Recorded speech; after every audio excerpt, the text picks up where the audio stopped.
Anak-anak, hari ini kita akan belajar tentang pecahan. Adapun tujuan pembelajaran hari ini adalah setelah pembelajaran ini selesai, diharapkan 1. Siswa dapat membandingkan pecahan berpenyebut sama dengan benar. 2. Siswa dapat membandingkan pecahan berpenyebut berbeda dengan benar.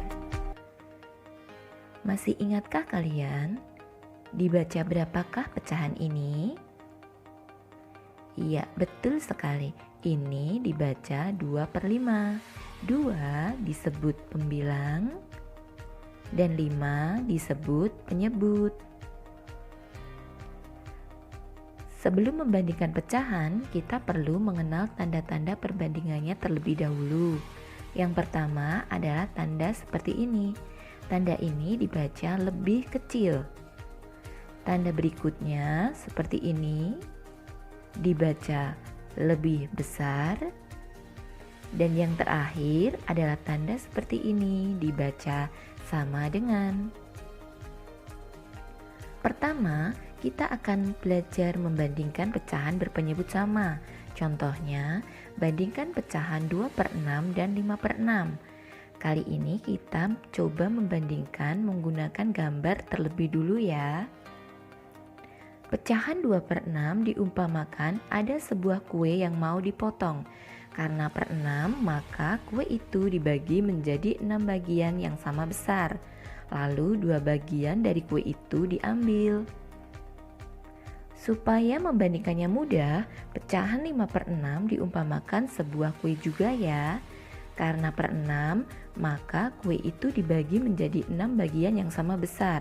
Tetapi bagian yang diambil 5 karena pembilangnya 5.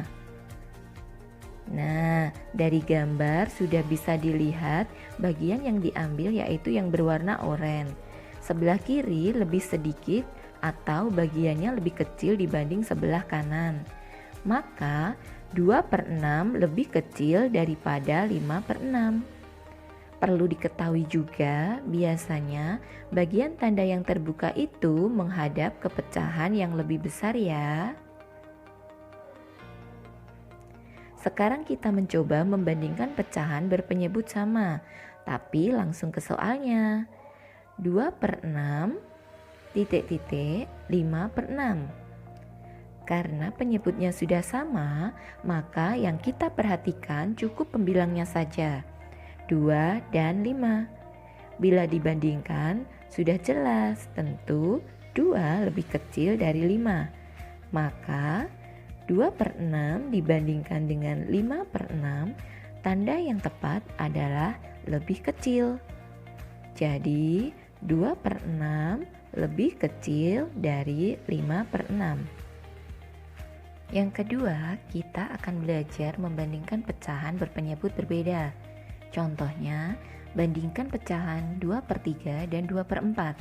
Seperti tadi, kita coba membandingkan menggunakan gambar dulu ya.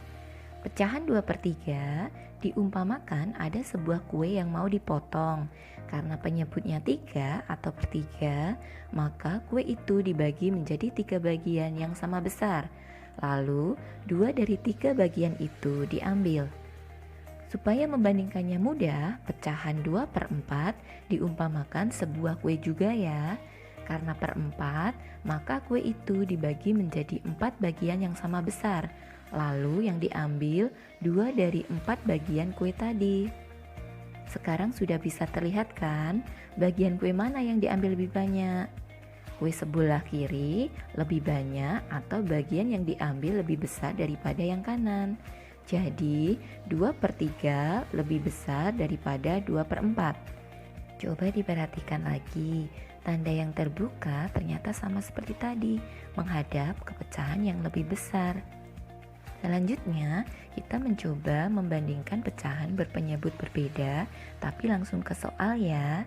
Contohnya adalah 2/3 dibandingkan dengan 2/4. Karena penyebutnya berbeda, maka harus kita samakan terlebih dulu. Supaya sama, maka kita perlu mencari sebuah bilangan yang bisa habis dibagi 3 dan 4. Bilangan itu adalah 12.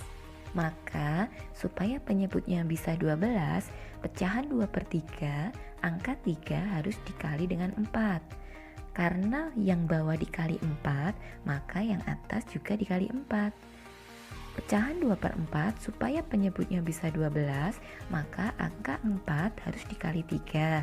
Karena yang bawah dikali 3, maka yang atas juga dikali 3. Hasilnya adalah 8/12 dan 6/12. Sekarang penyebutnya sudah sama, berarti kita tinggal memperhatikan pembilangnya saja, yaitu sisi kiri 8 dan kanan 6. Sudah jelas, 8 lebih besar daripada 6. Jadi 8/12 lebih besar dari 3/12. Kalau sudah, kita kembalikan ke soalnya lagi ya, yaitu 2/3 lebih besar dari 2/4. Ini merupakan cara yang pertama. Cara kedua jauh lebih mudah loh, tinggal dikali silang saja. Kita coba dengan bilangan yang tadi ya, 2/3 titik-titik 2/4. Angka 2 dikali dengan 4 hasilnya 8. Kemudian yang sebelah kanan angka 2 dikali dengan 3 hasilnya adalah 6. Nah, sudah ketahuan kan? Angka 8 tentu lebih besar daripada 6. Jadi 2/3 lebih besar daripada 2/4. Sampai di sini dulu ya belajar matematikanya. Semoga kalian bisa memahaminya. Terima kasih.